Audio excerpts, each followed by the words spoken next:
அனைவருக்கும் வணக்கம். என்னோட பேர் ஸ்ரேயா குப்தா. நான் இப்போது திருப்பத்தூர் மாவட்டத்தில் காவல் கண்காணிப்பாளராக இருக்கிறேன். இங்கே வந்து எனக்கு ரொம்ப மகிழ்ச்சி இருக்குது. உங்கள் எல்லாருமோட சப்போர்ட்டுக்காக நான் காத்துட்ருக்கேன். ஃபர்தராக இந்த மாவட்டத்தில் எந்த குற்றம் நடக்கக்கூடாது, அதுதான் என்னோட பொறுப்பு இருக்குது. மெயின் பொறுப்பு அதுதான் இருக்குது. எந்த க்ரைம் ஆக்டிவிட்டி, எந்த இல்லீகல் ஆக்டிவிட்டி, எந்த காஞ்சா குட்கா இது எல்லாம் ஓடக்கூடாது. அதே மாதிரி இந்த மாதிரி ஏதாவது ஆள் இந்த ஆக்டிவிட்டீஸில் எங்கேஜ் ஆகிக்கிறாங்கன்னா அவங்க மேலே கடுமையான ஆக்ஷன் எடுப்பேன். கடுமையான சிவியரான ஆக்ஷன் எடுத்து குண்டாஸ் வழியாக போவேன். ஸோ இதோட அட்வைஸ் இருக்குது எல்லாருக்கே. எந்த இல்லீகல் ஆக்டிவிட்டி இந்த மாவட்டம்லேயே பண்ணவே கூடாது. அந்த மாதிரி பண்ணால் கட்டாயமாக போலீஸ் கண்டிப்பாக ஸ்ட்ரிக்டாக ஆக்ஷன் எடுப்பாங்க.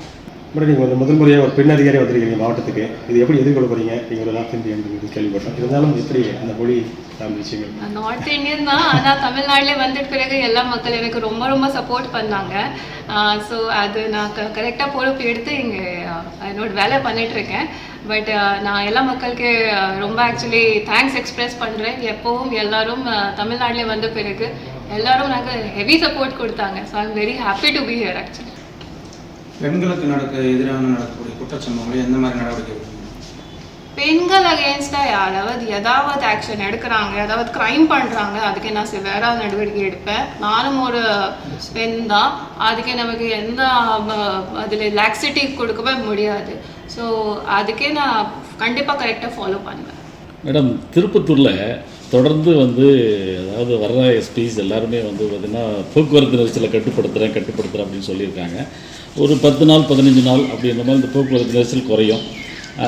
மறுபடியும் பழைய மாதிரி திருப்பத்தூருடைய பெரிய பிரதான பிரச்சனையே போக்குவரத்து நெரிசல் தான்.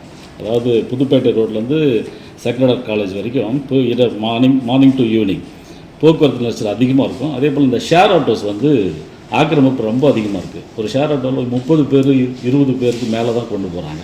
அது தடுக்க ஏதாவது நடவடிக்கை மேற்கொள்ளுங்களா? காஞ்சா சம்பந்தமாக நாங்கள் நிறையா சோர்ஸஸ் வச்சுக்கிறோம். ப்ரெஸ் எல்லாருக்கையும் நான் அதுதான் கேட்டுட்ருக்கேன். உங்களுக்கு ஏதாவது தகவல் இருக்குது, கண்டிப்பாக எனக்கு காண்டாக்ட் பண்ணிங்க. அதே மாதிரி பொதுமக்கள்கிட்ட ஏதாவது தகவல் இருந்தால் அவங்க அதுக்கு காண்டாக்ட் பண்ணிங்க. நான் இன்றைக்கி என்னோடய பர்சனல் நம்பர் எல்லா போலீஸ் ஸ்டேஷன்ஸ்லேயும் சொல்லிட்டேன். யாராவதுக்கு எந்த தகவல் இருக்குது அது கரெக்டாக ஃபாலோ பண்ணிங்க. அதே மாதிரி என்னோடய ஆஃபீஸர் நாங்களும் தகவல் எல்லாம் ஃபாலோ பண்ணிகிட்ருக்கோம்.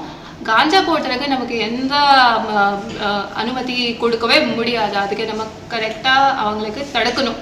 ஸோ காஞ்சா போடுறதுக்கு நான் பர்சனலாக ஃபாலோ பண்ணிகிட்ருக்கேன். செய்திகளை உடனுக்குடனும் துல்லியமாகவும் தெரிந்து கொள்ள சப்ஸ்கிரைப் பண்ணுங்கள்.